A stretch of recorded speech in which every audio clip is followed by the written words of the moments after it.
అందరికీ నమస్కారం. మాఘ అమావాస్య కథ. మాఘ అమావాస్య ఎంతో పవిత్రమైన శక్తివంతమైన రోజు. ఈరోజు మాఘ అమావాస్య వ్రత కథను ఎవరైతే భక్తి శ్రద్ధలతో వింటారో వారికి జీవితంలో అన్నానికి నీటికి లోటుండదు. అదృష్టవంతులు మాత్రమే ఈరోజు ఈ కథను వింటారు. మరి ఈరోజు ఏ కథను వింటే మన దరిద్రాలు పోయి అన్ని శుభాలే కలుగుతాయో ఆ కథను ఇప్పుడు విందాం. కథలోకి వెళ్లే ముందు ఒక్క లైక్ చేసి ఓం నమః శివాయ అని కామెంట్ చేయండి. మీరిచ్చే చిన్న లైక్ నా ఛానల్ గ్రోత్కి ఎంతో సహాయపడుతుంది. ఇక కథలోకి వెళ్ళిపోదాం. పూర్వం ధర్మపురి అనే చిన్న గ్రామంలో ఒక పేద బ్రాహ్మణుడు నివసించేవాడు. అతను చాలా పేదవాడు. అతనికి సంతానం కూడా లేదు. రోజువారీ పనులు చేసుకుంటూ జీవితాన్ని గడిపేవాడు. కానీ అతనికి ఉన్నది ఒక్కటే, భగవంతుని మీద అపారమైన భక్తి. పేదరికంలో ఉన్నా కూడా ఎన్ని కష్టాలున్నప్పటికీ నిత్యం పూజా పునస్కారాలు తర్పణాలు చేస్తూ ఉండేవాడు. ఒకరోజు ఆ బ్రాహ్మణుడు మాఘమాసంలోని అమావాస్య రోజున తన పితృదేవతల తర్పణం కోసం గ్రామ శివారులో ఉన్న నదికి వెళ్ళాడు. అక్కడ స్నానం చేసి తిలలు అంటే నువ్వులతో తర్పణం వదిలాడు. తనకున్నది కొద్దిగా నువ్వులు, కొద్దిపాటి అన్నం మాత్రమే. అయినా వాటినే పితృదేవతలకు సమర్పించి తర్పణం వదిలాడు. ఇక ఆ రాత్రి బ్రాహ్మణుడి కలలో అతని పితృదేవతలు ప్రత్యక్షమై ఇలా అన్నారు: నాయనా, నీవు మాఘ అమావాస్య రోజున మాకు తిలతర్పణం చేసి ఎంతో ఆనందాన్ని కలిగించావు. మేము దీర్ఘకాలంగా ప్రేతలోకంలో బాధపడుతున్నాము. నీ తర్పణం యొక్క పుణ్యఫలంతో మేము స్వర్గలోకానికి చేరాము. నీవు ధన సంపదలతో సుఖంగా జీవిస్తావు.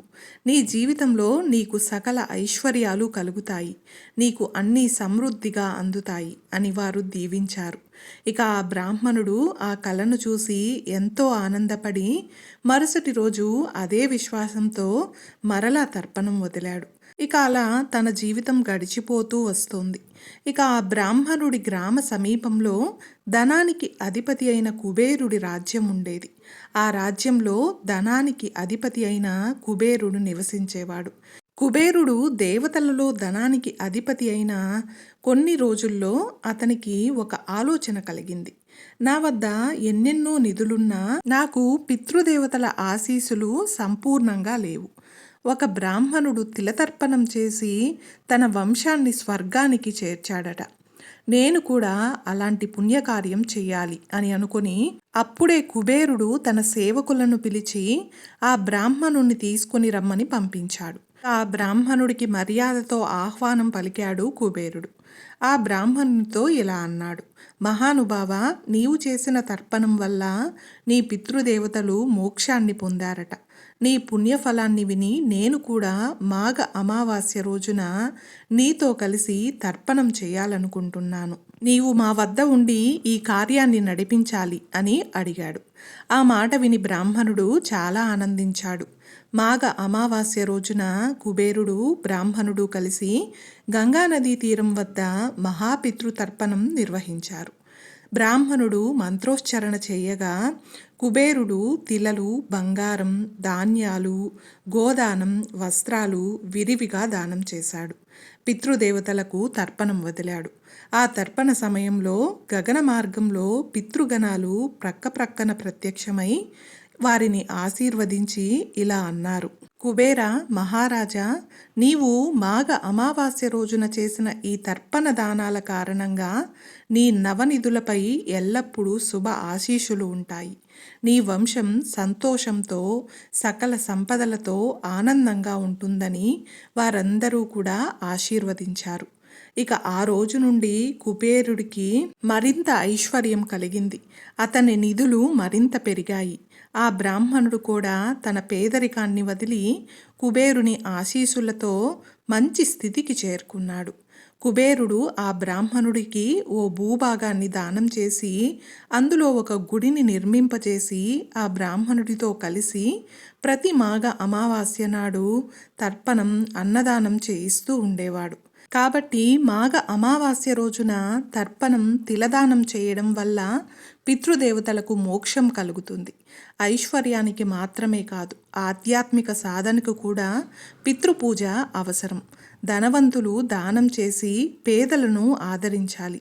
పేదలు చేసే చిన్న పూజలు కూడా ఎంతో ఫలప్రదం కావచ్చు. మాఘమాసంలో అమావాస్య రోజున తిలదానం ఎంతో విశేషమైనది. పితృదేవతల ఆశీస్సులతో సకల ఐశ్వర్యాలు మీ చుట్టూ తిరుగుతాయి. ఈ మాఘ అమావాస్య రోజున ఈ కథను విన్నవారికి దోషాలన్నీ పోయి సకల ఐశ్వర్యాలు కలుగుతాయి. ఈ మాఘ అమావాస్య మహిమను తెలిపే మరొక కథను ఇప్పుడు విందాం.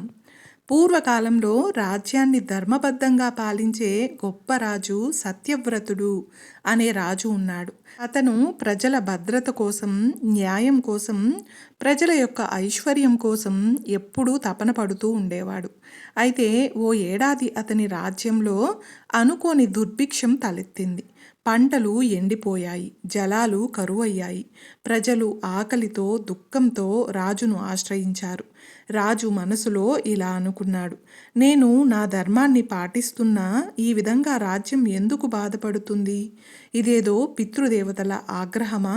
నాకు తెలియకుండా పాపమేదైనా జరిగిందా అని రాజు ఆలోచనలో పడ్డాడు. ఇక సత్యవ్రతుడు రాజ్యానికి సమీపంలో ఉండే గౌతమ మహర్షి ఆశ్రమానికి వెళ్ళాడు. ఆ ఆశ్రమం లోపల ప్రశాంతమైన వాతావరణం, వేద మంత్రోచ్చరణ జరుగుతూ ఉంది. ఆ వేద మంత్రాల నాదం రాజు హృదయాన్ని కొంత ఊరటపరిచింది.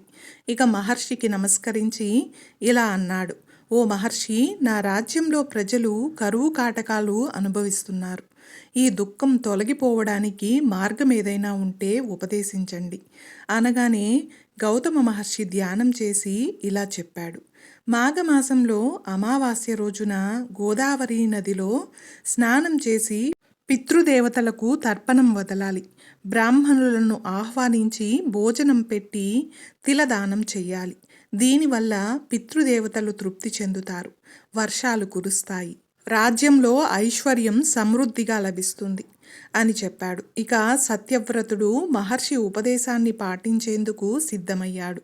మాఘమాస అమావాస్య రోజు వస్తూనే గోదావరి నదీ తీరానికి కుటుంబ సభ్యులు, ప్రజలు, పూజారులతో కలిసి వెళ్ళాడు. ఉదయమే పవిత్ర గోదావరి నదిలో స్నానం చేశాడు. పితృదేవతలకు తిలతర్పణం చేశాడు. బ్రాహ్మణులకు భోజనం ఏర్పాటు చేశాడు. తిలదానం అంటే నువ్వుల దానం చేశాడు. ధాన్యదానం చేశాడు. వస్త్రదానం, స్వర్ణదానం చేశాడు. అతను ఈ వ్రతాన్ని భక్తిపూర్వకంగా ముగించిన వెంటనే ఆకాశంలో మేఘాలన్నీ గుమికూడి తడిగా చినుకులు పడసాగాయి. కొద్ది రోజుల్లోనే వర్షాలు కురిసి రాజ్యం సస్యశ్యామలమయ్యింది. ఆ రాత్రి సత్యవ్రతుడు నిద్రలో ఒక దివ్య దర్శనం పొందాడు. తన పితృదేవతలు తేజోమయ స్వరూపంలో ప్రత్యక్షమై ఇలా చెప్పారు, సత్యవ్రతుడా, నీ తిలతర్పణం, తిలదానం వల్ల మేము నరకలోకంలో ఉన్న బాధల నుండి విముక్తి పొందాము. ఇప్పుడే స్వర్గానికి చేరుకున్నాము. నీ రాజ్యంలో ఇక ఎల్లప్పుడూ శాంతి, ఐశ్వర్యం నిండుగా ఉంటాయి. నీ వంశం చరిత్రలో చిరస్థాయిగా నిలుస్తుంది అని చెప్పి వారు అంతర్ధానమయ్యారు. ఆ తరువాత రాజ్యం మొత్తం ఉల్లాసంగా మారింది. ప్రజలు మాఘ అమావాస్య వ్రతం వల్లే ఈ సంపద వర్షం కురిసింది అని ఎంతో సంతోషించారు. ఆ రోజు నుండి మాఘ అమావాస్య నాడు గోదావరి స్నానం, తిలతర్పణం, తిలదానం, వంశాభివృద్ధి, వర్షాలు, ఐశ్వర్యం లభిస్తున్నాయి, పితృదేవతలు స్వర్గానికి చేరుతున్నారు అనే నమ్మకం ప్రజల్లో బలపడింది. పితృకార్యాలు చేయడం వల్ల వంశానికి కీర్తి, ఐశ్వర్యం కలుగుతాయి. మాఘ అమావాస్య రోజున గోదావరిలో స్నానం, తిలతర్పణ దానం చేయడం ఎంతో శుభప్రదం. పితృదేవతల అనుగ్రహం వల్ల రాజ్యం, కుటుంబం, వ్యక్తిగత జీవితంలో శాంతి, సంపదలు కలుగుతాయి. ఇదే మాఘ అమావాస్య వ్రత మహత్యాన్ని తెలియజేసే సత్యవ్రత రాజు కథ. ఈ కథను ఈరోజు అదృష్టవంతులు మాత్రమే వినగలరు. ఈరోజు ఎవరైతే ఈ కథను విన్నారో వారి యొక్క దోషాలు తొలగిపోతాయి. తిలధార చేయడం వలన పితృదేవతలు తృప్తి చెంది స్వర్గలోకానికి చేరుతారు. ఇంట్లో సమస్యలు, సంతాన సమస్యలు, ఆరోగ్య సమస్యలు తొలగిపోతాయి. పుణ్యకాలాలలో అంటే మాఘ అమావాస్య రోజు తర్పణం మరింత ఫలదాయకం. మాఘమాసంలో అమావాస్య నాడు తర్పణం చేయడం వల్ల పితృదేవతలకు మోక్షం లభించి వారి ఆశీర్వాదంతో సకల ఐశ్వర్యాలు కలుగుతాయి. పితృదేవతల పూజ మన వంశాభివృద్ధికి మూలం. వారి ఆశీస్సులే సకల శుభాలకు కారణం. తిలతర్పణం, తిలదానం పితృదేవతలకు అమృతధార వంటివి. అందుకే పితృకార్యాలు నిర్లక్ష్యం చేయకుండా శ్రద్ధగా చేయాలి. చూశారు కదండి, ఈరోజు మనం మాఘ అమావాస్య కథ గురించి తెలుసుకున్నాం కదా. ఈ వీడియో మీకు నచ్చినట్లయితే ఒక్క లైక్ చేసి నా ఛానల్ని సపోర్ట్ చేయండి.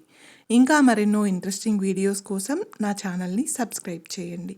Thanks for watching.